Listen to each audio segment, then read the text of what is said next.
단순한 피부 건조 때문만은 아닙니다. 이 가려움은 몸속 어딘가에서 보내는 SOS 신호일 수도 있습니다. 지금부터 그 신호가 의미하는 걸 함께 알아보겠습니다. 여러분, 혹시 요즘 잠들기 전에 이불 속에서 다리를 긁어본 적 있으신가요? 아니면 낮에 TV 보다가도 자꾸만 등이 가려워서 의자 등받이에 등을 비비신 적은요? 나이 들면 다 이런가 보다 하고 넘기셨을 수도 있겠네요. 사실 제가 아는 지인분도 작년 겨울에 그러셨거든요. 요즘 피부가 건조해서 그런가 봐 하시면서 로션을 열심히 바르셨는데 한 달이 지나도 나아지지 않더라고요. 그런데 말이에요. 지난주에 71세 할머니 한 분 이야기를 들으면서 가슴이 뭉클했습니다. 6개월 동안 온몸이 가렵다고 하시더라고요. 처음에는 정말 나이 들면 피부가 건조해서 가려운 거지 하고 넘기셨대요. 그런데 점점 심해져서 밤에 2~3시간마다 가려워서 깨고 낮에는 피곤해서 아무것도 할 수가 없으셨대요. 가족들이 걱정해서 모시고 병원에 갔는데 검사 결과를 보니 간 기능이 많이 떨어져 있었고 담석으로 인한 담도 폐쇄가 있었다고 합니다. 진작 병원에 갔어야 했는데 하시면서 후회하시는 모습에 가슴이 아팠습니다. 하지만 다행히 일찍 발견해서 치료를 시작할 수 있었죠. 지금은 치료를 받으시면서 많이 좋아지셨다고 해요. 그분이 주변 분들께 이렇게 말씀하신대요. 다른 어르신들한테도 꼭 알려주세요. 몸이 이상하면 참지 말고 병원에 가보라고요. 반대로 68세 김모 할아버지는 석 달 전부터 등이 가렵고 붉은 반점이 생겼다고 바로 피부과를 찾으셨습니다. 걱정이 많이 되셨대요. 혹시 큰 병은 아닐까 싶어서요. 검사 결과는 단순한 습진이었습니다. 보습제와 연고만 잘 바르면 2주일이면 낫는다는 말씀을 듣고 환하게 웃으시면서 돌아가셨습니다. 에이, 괜히 걱정했네. 그래도 확인하니까 마음이 놓여요 하시면서요. 자, 이 두 분의 차이가 뭘까요? 바로 가려움증의 패턴과 동반 증상을 아셨느냐, 모르셨느냐의 차이입니다. 오늘 이 이야기를 끝까지 들으시면 어떤 가려움증이 그냥 넘겨도 되는 건지, 어떤 가려움증이 병원에 가봐야 하는 건지 정확하게 아실 수 있습니다. 그리고 무엇보다 불필요한 걱정은 덜고 정말 중요한 신호는 놓치지 않으실 수 있을 거예요.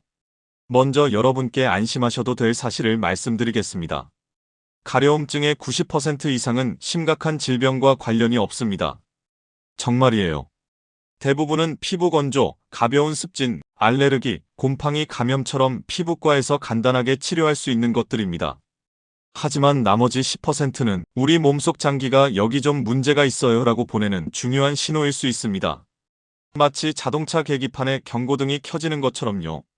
그럼 여러분께 3가지 질문을 먼저 드려볼게요. 편하게 생각해보세요. 첫째, 6주 이상, 그러니까 한 달 반 정도 계속 가려운 부위가 있으신가요? 둘째, 밤에 가려워서 잠을 못 주무신 적이 일주일에 3번 이상 있으신가요? 셋째, 가려움 외에 요즘 부쩍 피곤하다든지 살이 빠진다든지 소화가 안 된다든지 하는 다른 증상도 있으신가요? 만약 하나라도 나 그런데? 라고 하신다면 오늘 이야기를 끝까지 집중해서 들어주세요. 자, 이제 부위별로 하나씩 살펴보겠습니다.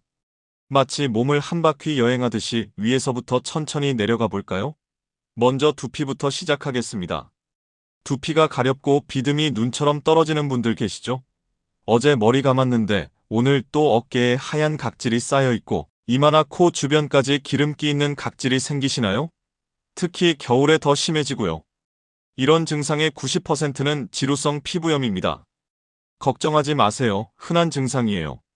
나이가 들면서 두피의 피지 분비 균형이 깨지고 말라세지아라는 곰팡이균이 과하게 증식해서 생기는 거거든요. 스트레스 받거나 수면이 부족하거나 기름진 음식을 자주 드시면 더 심해집니다.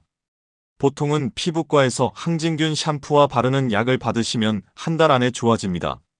그런데 여기서 한 가지만 주의하세요. 만약 두피 가려움과 함께 손이 떨리거나 움직임이 느려지는 증상이 있다면 이건 파킨슨병과 관련이 있을 수 있습니다. 파킨슨병이 있는 분들은 지루성 피부염이 더 심하게 나타나거든요.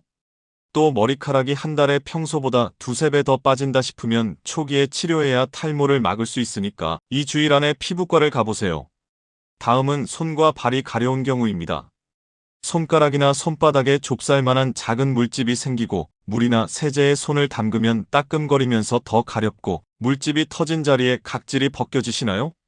이런 증상의 85%는 한포진이나 접촉 피부염입니다. 특히 설거지나 청소를 많이 하시는 주부분들께 흔하게 나타나요. 손을 물과 세제에 자주 담그면 피부 장벽이 약해지면서 땀샘 주변에 작은 물집이 생기는 거예요. 제가 아는 65세 되시는 분도 며느리가 직장 다니니까 손주들 밥 해주시고 설거지하시고 하다 보니까 손이 엉망이 되셨더라고요. 손주들한테 밥은 해줘야 하는데 손이 이러니까 속상해요 하시더라고요.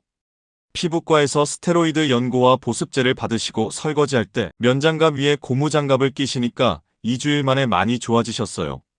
그런데 만약 발가락 사이까지 함께 가렵고 밤에 특히 심하다면, 그리고 같이 사는 가족도 나도 요즘 가려워한다면 옴을 의심해봐야 합니다. 옴은 진드기에 의한 감염이라 사람 간에 전염되거든요. 손을 잡거나 이불을 같이 쓰면서 옮겨요. 이런 경우는 지체하지 말고 바로 피부과를 가셔야 합니다. 온 가족이 함께 치료받아야 해요. 그럼 많은 분들이 궁금해하시는 것 중 손발이 가렵고 저리면 당뇨병인 거 아니냐고 물어보시는데요. 당뇨병이 오래되면 신경이 손상되어서 가려움증이 생길 수 있습니다. 하지만 이건 특정 부위만이 아니라 온몸이 가려운 전신 증상으로 나타나요. 그러니까 손발만 가렵다면 당뇨보다는 한포진이나 습진일 가능성이 훨씬 높습니다. 일주일 안에 피부과를 방문하시면 됩니다. 세 번째는 몸통이나 배, 팔다리에 두드러기가 생기는 경우입니다. 피부가 빨갛게 부풀어 오르면서 가렵고 신기하게도 서너 시간 후에는 사라졌다가 다른 곳에 다시 생기시나요? 마치 숨바꼭질하는 것처럼요. 이런 증상의 90%는 알레르기나 두드러기입니다. 어제 저녁에 뭐 특별한 거 드셨나요? 조개찜, 새우, 땅콩 같은 거요? 아니면 새로 먹기 시작한 약이 있으신가요? 그게 원인일 가능성이 높습니다. 운동하거나 따뜻한 물로 샤워할 때, 긴장하거나 스트레스 받을 때, 특히 심하다면 콜린성 두드러기일 수 있습니다. 체온이 올라갈 때 생기는 거예요. 이것도 흔한 증상이에요. 대부분은 약국에서 항히스타민제만 사드셔도 좋아집니다. 하지만 6주 이상 계속 반복된다면 만성 두드러기이고, 이때는 갑상선 질환이나 다른 전신 질환이 숨어 있을 수 있습니다. 10% 정도는 갑상선 기능 항진증이나 자가면역 질환과 관련이 있거든요.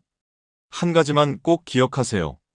만약 두드러기가 생기면서 입술이나 혀가 붓고 숨쉬기 힘들어지면 즉시 구급차를 부르거나 응급실로 가셔야 합니다.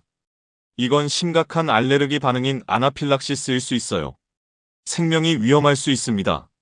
하지만 단순한 두드러기라면 일주일 안에 피부과나 알레르기 내과를 가시면 됩니다. 네 번째는 좀 민감한 부위인데요. 사타구니나 항문이 가려운 경우입니다. 부끄러워서 말 못하시는 분들이 많은데 사실 정말 흔한 증상입니다. 사타구니나 허벅지 안쪽이 심하게 가렵고 붉어지고 각질이 동그랗게 생기시나요? 가려운 부위가 점점 넓어지고 진물이 나시나요? 이런 증상의 95%는 곰팡이 감염입니다. 완선이라고 하는데 사타구니는 피부가 겹치고 땀이 많이 차서 곰팡이가 자라기 딱 좋은 환경이거든요. 특히 발 무좀이 있는 분들은 발을 만진 손으로 사타구니를 만지면서 곰팡이가 옮겨간 경우가 많아요. 항문이 가렵다면 90%는 치질, 습진, 과도한 청결, 커피나 매운 음식 때문입니다. 밤에 특히 가렵고 화장실 다녀온 후에 심하다면 항문 소양증일 가능성이 높습니다. 재미있는 건 대부분 항문을 너무 깨끗하게 닦으려고 비누로 세게 문지르거나 반대로 잘 안 닦아서 생긴다는 거예요.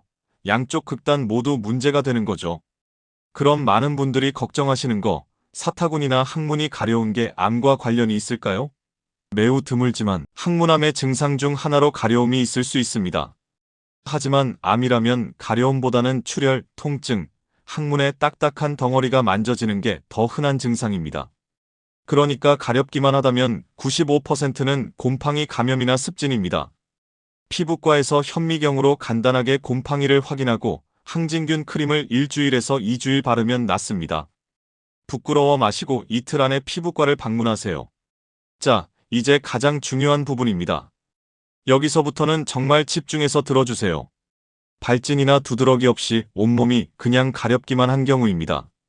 피부를 들여다봐도 아무 이상이 없는데 전신이 가렵고 밤에 특히 심해서 잠을 못 주무시고 최근에 이유 없이 체중이 3-4kg 줄거나 피로감이 심하다면 이건 10%에 해당하는 전신 질환의 신호일 수 있습니다. 발진 없이 온몸이 가려운 것은 우리 몸속 장기가 보내는 SOS 신호일 수 있어요. 특히 간질환으로 인한 가려움증은 절대로 놓쳐서는 안 되는 중요한 신호입니다. 제가 왜 이렇게 강조하냐면 실제로 이걸 놓쳐서 후회하시는 분들을 너무 많이 봤기 때문입니다. 간은 우리 몸의 화학 공장이자 해독기관입니다. 간에서 만들어지는 담즙은 지방을 소화하는데 꼭 필요한데 이 담즙에는 담즙산이라는 성분이 들어있어요.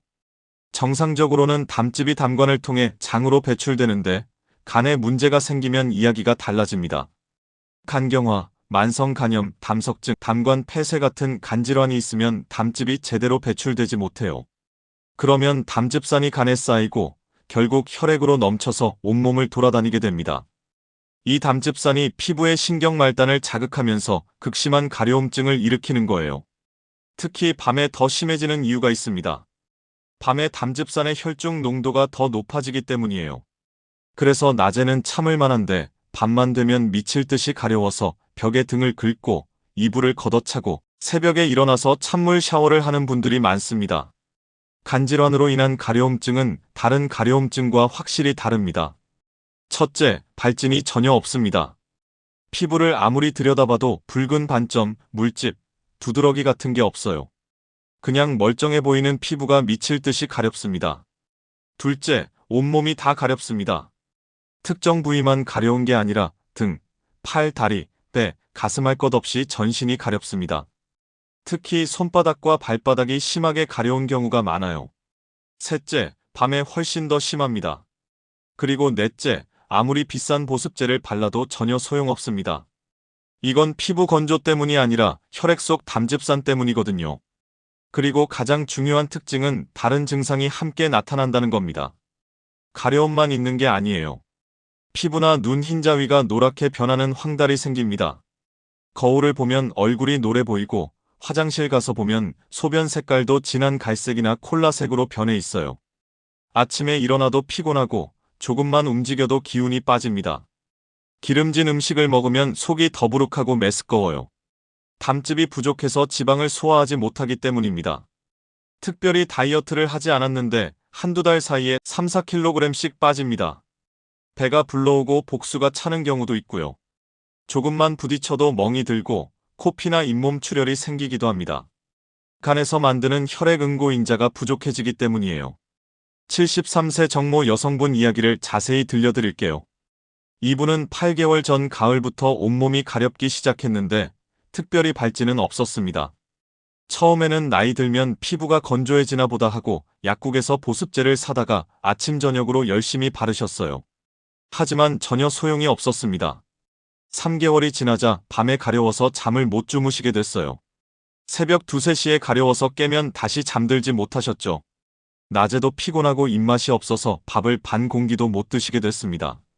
딸이 엄마 병원 가보세요 했지만 괜찮아. 나이 들면 다 그런 거지. 병원 가면 이것저것 검사한다고 돈만 나가 하시면서 6개월을 더 참으셨습니다.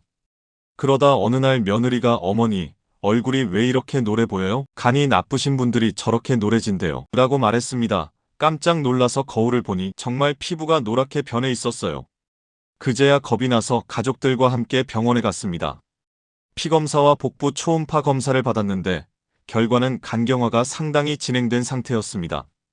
담석이 담관을 막아서 담즙이 배출되지 못하고 간에 쌓이면서 간경화가 진행됐고 그로 인해 가려움증이 생긴 거였어요. 의사 선생님은 가려움증이 시작됐을 때 바로 오셨으면 간경화를 막거나 적어도 진행을 많이 늦출 수 있었을 텐데요. 지금은 이미 많이 진행됐네요 라고 말씀하셨답니다. 정모 할머니는 그 말을 듣고 눈물을 흘리셨습니다. 제가 병원비 아끼려고 참았다가 이렇게 됐네요. 차라리 진작 왔으면 하시면서요. 반대로 69세 박모 남성분은 달랐습니다. 3개월 동안 온몸이 가렵고 특별한 발진은 없어서 혹시 간이나 신장에 문제가 있는 건 아닐까 걱정하며 바로 내과를 찾으셨어요. 종합검사를 받았는데 결과는 간 기능, 신장 기능, 당뇨, 갑상선 모두 정상이었습니다. 단순한 노인성 피부 건조증이었어요. 선생님이 검사 결과 다 정상이시네요. 나이 드시면서 피부가 건조해진 거예요. 보습제 잘 바르시고 실내 습도 유지하시면 됩니다. 라고 하시니까 환하게 웃으시면서 아이고 괜히 걱정했네요. 그래도 확인하니까 마음이 놓입니다 하셨어요.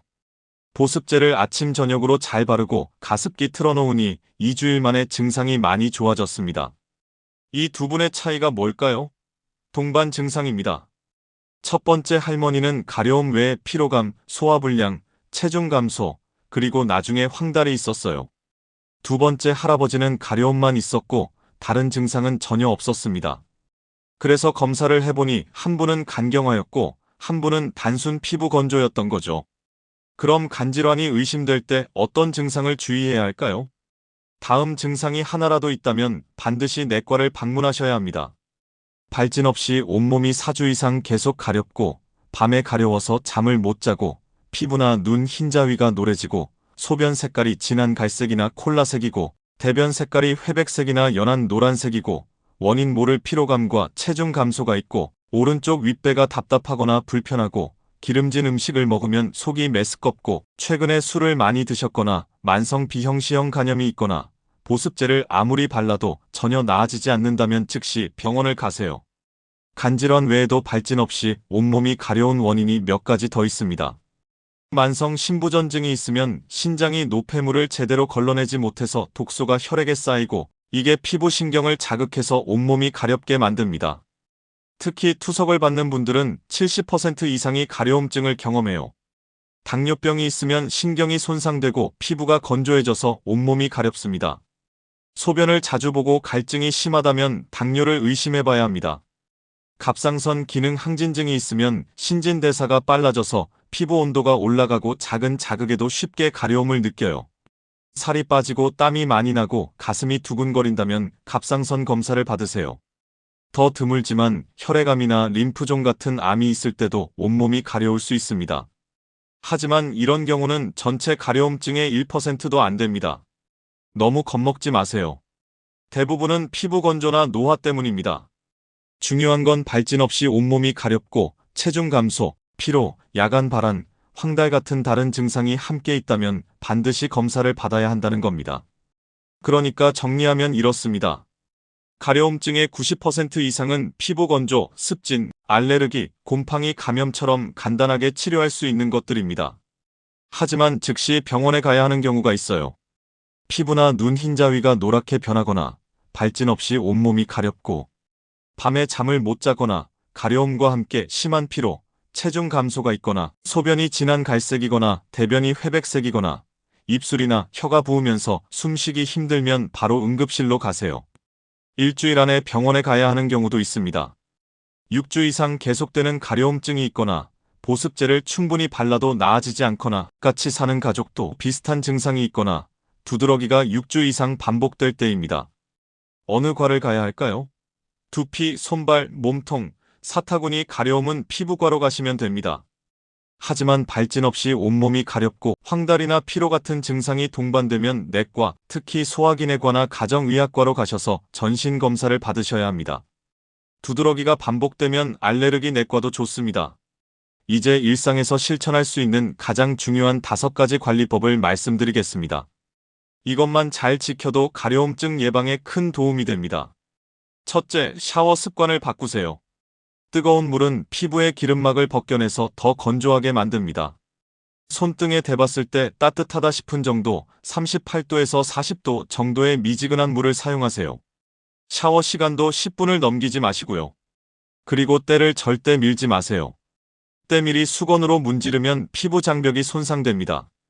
부드러운 타월에 비누를 묻혀서 살살 닦는 정도면 충분해요. 매일 이렇게만 하셔도 피부 건강이 많이 좋아집니다. 둘째, 보습제 바르는 타이밍이 정말 중요합니다. 목욕 후 3분 안에 보습제를 바르세요. 피부에 물기가 살짝 남아있을 때 발라야 수분을 가두어서 효과적입니다. 수건으로 톡톡 두드려서 물기를 살짝만 제거하고 바로 바르세요. 보습제는 하루에 최소 2번, 아침에 세수하고 나서 1번, 저녁에 샤워하고 나서 1번 바르시면 됩니다. 특히 팔꿈치, 무릎, 발 뒤꿈치 같은 건조한 부위는 더 꼼꼼하게 바르세요. 셋째, 실내 습도를 50에서 60%로 유지하세요. 겨울철에 난방을 하면 실내가 건조해져서 피부도 건조해집니다. 가습기를 틀어놓으시고 가습기가 없으면 빨래를 실내에 널어놓거나 물을 담은 그릇을 여러 개 놓아두세요. 습도계를 하나 사서 거실에 두고 확인하시면 좋아요. 요즘은 1,000원대 습도계도 있으니까 부담 없으시죠? 이것만 해도 피부 건조가 많이 좋아집니다. 넷째, 가려워도 절대 긁지 마세요. 긁으면 피부가 손상되고 염증이 생기면서 더 가려워지는 악순환이 시작됩니다. 대신 차가운 수건으로 10분 정도 찜질하거나 손바닥으로 가려운 부위를 살짝 눌러주세요. 얼음팩을 수건에 싸서 대는 것도 도움이 됩니다. 손톱은 짧게 깎아두시고 자는 동안 무의식 중에 긁는 걸 막으려면 면장갑을 끼고 주무세요. 이렇게만 하셔도 피부 상처를 막을 수 있어요. 다섯째, 정기검진을 꼭 받으세요. 만 40세 이상은 2년마다 국가건강검진을 무료로 받으실 수 있습니다. 간 기능검사, 신장 기능검사, 당뇨 검사가 다 포함되어 있어요. 조기에 발견하면 치료가 훨씬 쉽습니다. 검진 날짜가 다가오면 미루지 마시고 꼭 받으세요. 여러분 건강을 지키는 가장 확실한 방법이 바로 정기검진입니다. 이 5가지만 잘 지키셔도 가려움증을 예방하고 관리하는 데 큰 도움이 됩니다. 오늘부터 하나씩 실천해보세요. 마지막으로 한 가지만 더 말씀드릴게요. 여러분 몸이 보내는 신호를 무시하지 마세요. 나이 들면 다 그렇지 하고 넘기지 마시고 병원 가면 돈만 나가고 별거 아닐 거야 하고 미루지 마세요. 우리 몸은 거짓말을 하지 않습니다. 뭔가 평소와 다르다 싶으면 병원을 찾으세요. 조기에 발견하면 대부분 치료가 가능하고 늦게 발견하면 치료가 어려워집니다. 기억하세요. 대부분의 가려움증은 심각하지 않습니다. 하지만 발진 없이 온몸이 가렵고 밤에 잠을 못 주무시고 특히 피부나 눈이 노래진다면 간질환 같은 내부장기 문제의 신호일 수 있습니다. 이럴 때는 절대 참지 마시고 즉시 내과를 방문하세요. 조기에 발견하면 치료가 훨씬 쉽고 간경화나 신부전 같은 심각한 합병증을 예방할 수 있습니다. 오늘 이야기가 여러분과 여러분 가족의 건강을 지키는데 조금이라도 도움이 되었으면 좋겠습니다. 혹시 주변에 요즘 몸이 가렵다고 하시는 어르신이 계시면 이 영상을 꼭 공유해주세요. 누군가의 건강을 지키는 작은 정보가 될 수 있습니다. 그리고 여러분께 부탁드리고 싶은 게 있어요. 오늘 이야기를 들으시고 나도 오늘부터 이렇게 실천해야겠다 하는 결심이 생기셨다면 댓글로 꼭 남겨주세요. 저는 미지근한 물로 샤워하겠습니다. 보습제를 목욕 후 3분 안에 바르겠습니다. 정기검진 미루지 않겠습니다. 이런 식으로요. 여러분의 결심이 다른 분들께도 힘이 되고 또 댓글로 남기시면 여러분 스스로도 더 잘 실천하시게 될 거예요. 댓글로 여러분의 다짐을 들려주세요. 이 내용은 일반적인 건강정보 제공 목적이며 전문의의 진료나 치료를 대신할 수 없습니다. 증상이 있으시면 반드시 의료기관을 방문하여 정확한 진단과 치료를 받으시기 바랍니다. 여러분 모두 건강하시고 오늘도 좋은 하루 보내세요. 감사합니다.